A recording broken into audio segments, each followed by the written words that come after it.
Well, thank you very much, Claude, and I want to thank the people who have come to participate in this panel.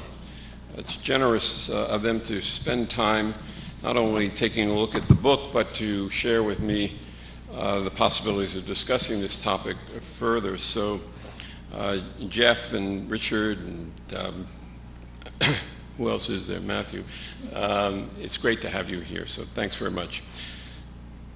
As Claude said, I've spent my entire life at Columbia University, my adult life anyway, coming in 1960, and it's the set of experiences that grew out of being a student here, a faculty member here, and then as an administrator here, which led me to not only meet a great number of people who were leaders at American universities, faculty members who were producing the kinds of knowledge that I speak about in this book, and the people who were transmitting knowledge through extraordinary teaching. And it is all that combined that led me to want to write this book. It's written to reach the educated public, in fact, the graduates of the Stanford, Columbia's, Berkeley's, Universities of Michigan, the universities and colleges of the United States, and hopefully those around the world as well. Now, some say I bleed Columbia blue, and they are probably right in saying that, but I hope that I have in the book a large enough perspective to be able to create a landscape, if you will, for the American university system. Let me begin in trying to describe this big book. It's a big, thick book, with a vignette.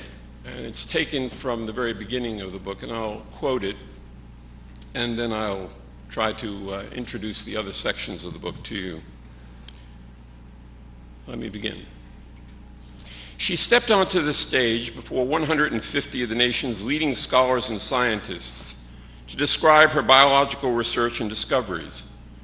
Moving with controlled animation, Bonnie Bassler, a statuesque woman in a stylish black pantsuit with curly black hair and a Cheshire cat-like smile, began describing her path-breaking work. The subject was small talk, cell-to-cell communication in bacteria.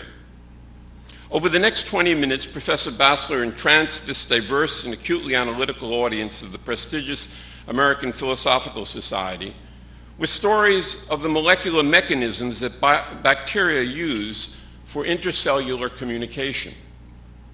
Standing under a portrait of Benjamin Franklin, the founder of the Philosophical Society, she recounted her quest to understand the chemical mechanism that allows these tiny bacteria, which would be impotent acting alone, to detect multiple environmental cues and to use a process called quorum sensing that allows them to function as multicellular organisms.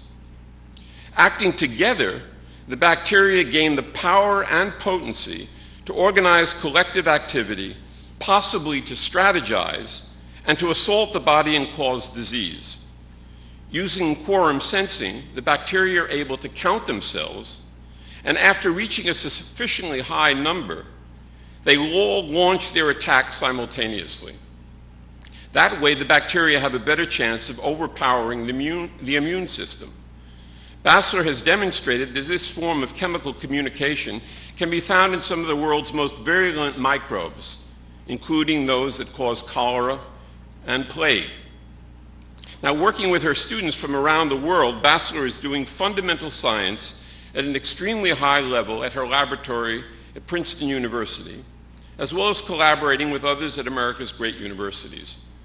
But she has also embraced the idea, held by Franklin, of doing science in order to create useful knowledge.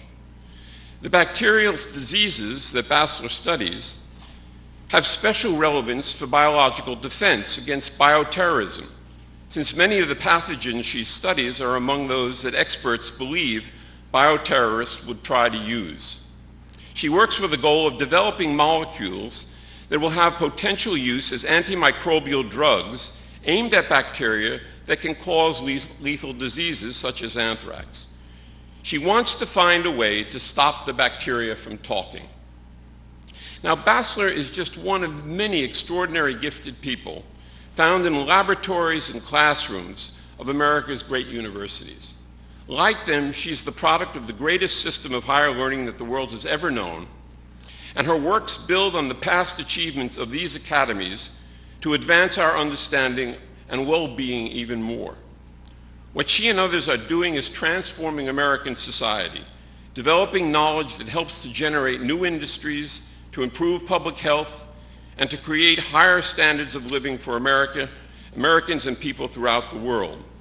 These kinds of people exist, of course, in other countries, but they seem to exist in abundance today at America's greatest universities. Now, what is the evidence, in fact, that the United States dominates the set of greatest institutions of higher learning in the world? Well, if you look at a variety of studies that have been done, you will see that we account for about 80% of the top 20 universities in the world, 75% of the top 50, and 60% of the top 100. We also, by other indicators, after the Second World War, have dominated the receipt of Nobel Prizes, having earned probably somewhere in the neighborhood of 60% of all Nobel Prizes since the war. And if you look at the literature in the sciences and in other fields, almost all fields, in fact, you will find that the most highly referenced papers, the ones with the greatest impact, are generally produced by Americans. At least we dominate in many fields the production of very highly important papers. Now, I want to alert you to the fact that today, not one German university is among the top 50. Not one Russian university is among the top 75. There's not one Chinese university, by their own reckoning, that's among the top 200. Now, interestingly enough, when we think about great universities, our own great universities, we don't think that lasers, FM radio, magnetic resonance imaging, global positioning systems, the barcode, transistors, improved weather forecasting, cures for childhood leukemia, the pap smear, methods for surveying public opinion, and many others, for example, the algorithm for Google, the discovery of radar, DNA fingerprinting, fetal monitoring, the nicotine patch, the Heimlich maneuver, discovered at Cornell. We don't think of these as having their origins at the great American universities. Most people in the educated public think that these universities, and think of them in terms of their ability to transmit knowledge to undergraduates and as part of professional education, in terms of teaching and this transmission of knowledge, rather than the creation of new knowledge and how teaching and research are coupled at that moment of the research enterprise. Now, this is a big book, as I say, and it's about higher education, and it tries to tell the story of how our system of higher education became the greatest in the world in producing this kind of great knowledge, how that knowledge through discoveries, inventions, devices, medical miracles have shaped our lives and the way we think, and why these pillars of excellence need to be protected against current threats of their preeminence. It's a big subject, a thick book, but the central messages, the central themes of the book can be summarized fairly simply. Let me do that, and then I'll elaborate somewhat on them in the time that remains. First of all, we tend not to think of this as a young system, but in fact, the American Research University is relatively young and highly embedded in the larger American society. After all, the first research university was founded 100 years after the signing of the Declaration of Independence in 1876 in the form of Johns Hopkins. And the research university doesn't really get going until the beginning of the 20th century. In the next 3 decades, by the 1930s, the core values of this system were put into place, the essential values on which the system was built and without which its greatness could not have been achieved.